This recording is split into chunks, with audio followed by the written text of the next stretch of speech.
হ্যাঁ দাও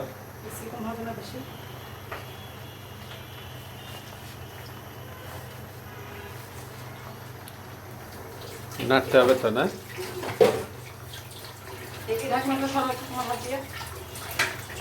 প্রথমে আমি অ্যাড করবো হচ্ছে গিয়ে ভিনেগার, কারণ ভিনেগারের পানিটা শুকাতে হবে, আচারটা শুকাবে, এটা ড্রাই ড্রাই হবে। ভিনেগার দেওয়ার পরে একে একে আমি মশলাগুলো সব অ্যাড করবো।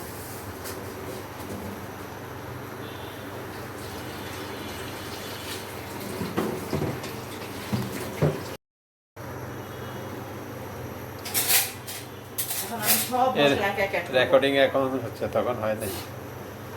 আচ্ছা, সবার ফার্স্টে আমি ভিনেগার দিয়ে নিলাম, দেওয়ার পরে এখন দিচ্ছি আদা বাটা,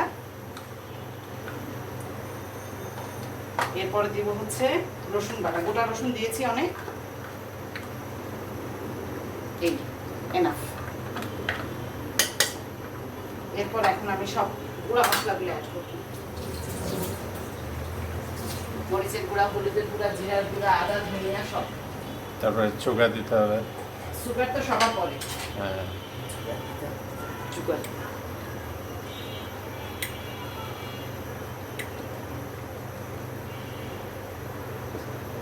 আচ্ছা, আমি গোটা কাটা শুকনো মরিচ দেবো, তো এই জন্য এখন মরিচের গুঁড়া দেবো।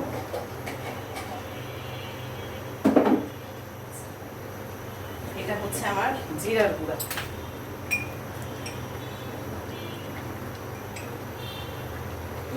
জিরার গুঁড়াটা আমি একটু কম দিব, ধনিয়ার গুঁড়াটা বেশি দিব।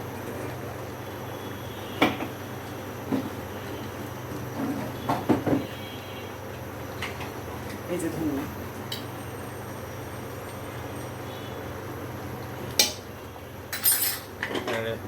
নাড়া দিতে হবে। এখন পাঁচফোড়ন দিব, পাঁচফোড়নের গুঁড়া দিব আর কি। হ্যাঁ, নাড়া তো দিতেই হবে।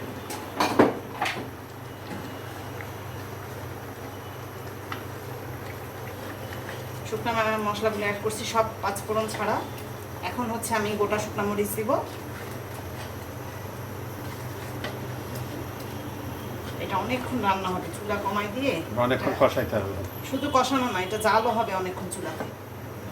এটা রাত 10টা পর্যন্ত মিনিমাম চুলা থাকবে, 2 ঘন্টা 2.5 ঘন্টা।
আচারের ফাইনাল পর্যায়ে চলে আসছে, এখন উঠাবো ইনশাল্লাহ।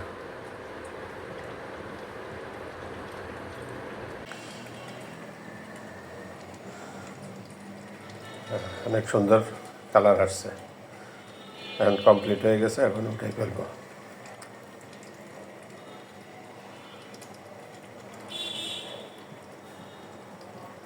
ব্যাস, আগুন বন্ধ করে দিলাম।